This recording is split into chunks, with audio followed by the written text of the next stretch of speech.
अब आपको देवरिया में ट्रैप पर सियासी चर्चा किसकी कितनी है, ये रिपोर्ट में दिखाएंगे। सातवें चरण के चुनाव के लिए आप देवरिया चर्चा जो चाय पर चर्चा हो रही है, लोगों के मन में क्या मुद्दे हैं, क्या काम है, किस आधार पर वो वोट मांगेंगे, इस पर जो पुलिस लाइन के पास जो चाय की दुकान है उस पर ये चाय की चर्चा हम करने जा रहे हैं। जो देखिए हमारे पास ये लोग जो बैठे हैं इस पर वो चाय, ये भाई ये क्या बना रहे हैं आप? भाई क्या बना रहे हैं आप? घाटी। और क्या चाय के लोग पी चुके? हाँ, चाय पी चुके लोग। तो चाय पीछे का फिर मैं बात कर रहा हूँ। तो ये देखिए भाई, बात कर रहा हूँ जो चाय बना रहे हैं उनसे बात कर रहा हूँ। मुकेश जी, क्या नाम है? मुकेश कुमार सिंह। अच्छा बताइए कि चाय बना रहे हैं कि लोग पी रहे हैं, क्या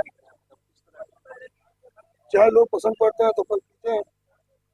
कितनी चाय आपकी बिक जाती लगभग लगभग 1500 चाय बिकती है। है पर डे? आई कब बजे, कै बजे से कै बजे तक भीड़ होती है?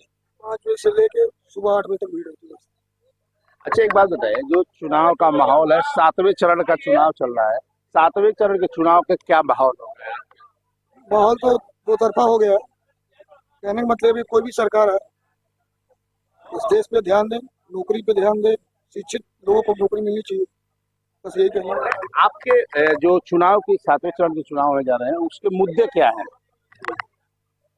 उसके मुद्दे जो भी सरकार है, चाहे वो भाजपा है चाहे कांग्रेस, अपने जो है वो बढ़िया काम है।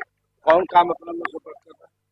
जैसा हुआ शिक्षित लोगों को नौकरी मिलना चाहिए, जो पेंशन वाले हैं उनको पेंशन मिलना चाहिए।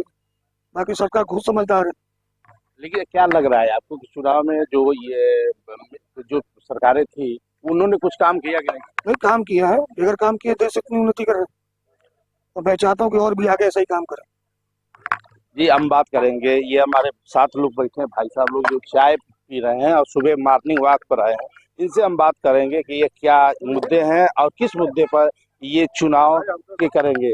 भाई आपका नाम क्या है भाई साहब? जितेंद्र श्रीवास्तव। क्या स्थितियां हैं, क्या चुनाव होगा, क्या सातवें चरण के चुनाव हो रहे हैं, उसके मुद्दे क्या होंगे? बेरोजगारी, भ्रष्टाचार, महंगाई, इसके अलावा हमारी महंगाई भ्रष्टाचार के अलावा अगर आप किसी भी जो प्रत्याशी आपके लड़ रहे हैं उसमें आपको क्या लग रहा है किस तरह की चुनाव, क्योंकि सरकारें 2 बार रह चुकी है, भाजपा की सरकार, कांग्रेस की सरकार, गठबंधन की चुनाव लड़, ये दोनों में क्या मुद्दे होंगे? दोनों में चुनाव तो 4 तारीख के बाद पता चले कोई कौन क्या कर रहा है। लेकिन इसके पहले जो भी लोग सरकारें रही हैं, देवरिया के विकास में कोई इन लोगों का योगदान नहीं रहा है। जो भी चीजें हैं पहले से जो कांग्रेस के जमाने में बनाए गए थे वही है, कोई विकास अभी हुआ नहीं। अच्छा, तो इस बार जो चुनाव हो रहा है वो में मुद्दा क्या होगा, किस मुद्दे पर आप वोट करने जा रहे हैं? विकास के मुद्दा, बेरोजगारी, महंगाई, यही मुद्दे हैं। अगर मेन जो आपके यहाँ फैक्ट्रियाँ थी, 7 फैक्ट्रियाँ थी, वो भी बंद है, उस पर क्या? देवरिया में दोनों जिले मिला के 14 शुगर मिले हुआ करती थी, आज 2 या 3 है दोनों जिला मिला के। कांग्रेस के जमाने में 14 चीनी मिले हुआ करती थी, अब 2 या 3 बची हैं। वो भी माननीय मुख्यमंत्री योगी जी आए थे बैतालपुर में, उन्होंने कहा था कि मिल चलाएंगे वहाँ, उसमें हाई कोर्ट में पहले से स्टे है, उस पर कोई कार्य हो नहीं सकता है। कुल मिला के अभी विकास है उस तरह की नहीं है। तो भाई साहब, आप बात करेंगे, हमारे साथ बैठे हैं। सर ये बताइए कि जो आपका नाम क्या है? जयप्रकाश मिश्र। सर ये जो चुनाव होने जा रहा है किस मुद्दे पर आप वोट करेंगे? विकास, भ्रष्टाचार और देश को ऊंचाइयों पर ले जाने की। क्या ये जो दिख रहा है कि ईडी गठबंधन है और बीजेपी है, ये दोनों के मुद्दे अलग है? कोई सरकार जो भी योगी सरकार स्टेट में है, केंद्र में मोदी सरकार है, क्या विकास हुआ, क्या नहीं हुआ, क्या उससे संतुष्ट है? बेरोजगारी होगी कि किस मुद्दे पर? निश्चित रूप से देश और प्रदेश दोनों में बीजेपी सरकार बहुत अच्छा काम कर रही है। देश को मोदी जी बहुत ऊंचाइयों पे ले जा रहे हैं। कल मैंने एक न्यूज़ देखा, विदेश से 3 लोग आए थे और उन्होंने कहा कि मैं स्पेशली वोट देने आया हूँ इस देश में, क्योंकि हमारा जो सम्मान देश विदेशों में बढ़ा है वो इस सरकार की देन है। और मैं सबसे अपील करता हूँ कि सारे लोग वोट दें और विकास और चीज़ों को, देश को आगे ले जाने के मुद्दे पे वोट दें।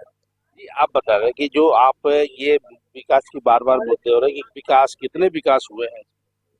तो विकास तो हुआ है, लेकिन विकास का किसी भी चीज के दो पहलू होते हैं। विकास के साथ साथ करप्शन भी बढ़ा है। करप्शन में क्या, किस तरह के करप्शन मांगे? किसी इंस्टीट्यूट में जाइए या किसी भी संस्था में जाइए, वहाँ आपका काम ही नहीं होगा। तो जोगी जी ने तो जीरो टैलेंट की बात करते हैं कि जीरो टैलेंट पर बात हो, लेकिन जीरो टैलेंट कहाँ? कहीं नहीं है जीरो टैलेंट।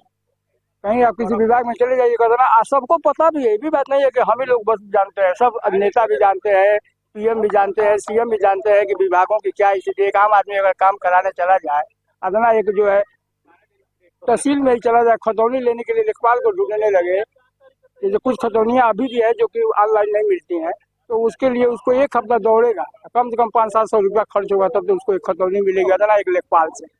सरकार को तो क्या मानते हैं, संतुष्ट है तो कि सरकार तो विकास कर रही है, लेकिन विकास के साथ साथ करप्शन पर भी कोई उसका बहुत, जैसे जितना हल्ला है कि करप्शन एकदम जीरो करप्शन बढ़ा है? करप्शन तो बड़ा है, और विकास तो वैसे आप बता दें, नाम क्या है? मेरा नाम वीरेंद्र शुक्ल। जी, आप किस मुद्दे पे आप चुनाव करेंगे, किस मुद्दे, क्या मुद्दे होंगे जो 7वें चरण के चुनाव होने जा रहे हैं? 14 से पहले अगर आपको ध्यान हो तो संसद में कहा गया कि सरकार के पास पैसा नहीं है कि रक्षा पर खर्च कर पाए, ठीक है, और प्रधानमंत्री तक ने कहा कि पेड़ पर पैसा उगता है क्या। आखिर उसके बाद इतने सुरक्षा पर, राष्ट्रीय सुरक्षा पर जो खर्च हुए हैं, इतने बॉर्डर पे हुए हैं, और यहाँ पे पूरे देश में इतना आतंकवादी घटना होती है, और इन सालों में 10 साल में देखिए कितनी कमी आई। प्रदेश में देखिए, ये गर्मी का समय है, कब बिजली आएगी कब नहीं आएगी। आप कल्पना करिए कि आप सोए हैं, रात में पता लगा बिजली गई, अब आए कि नहीं भरोसा नहीं।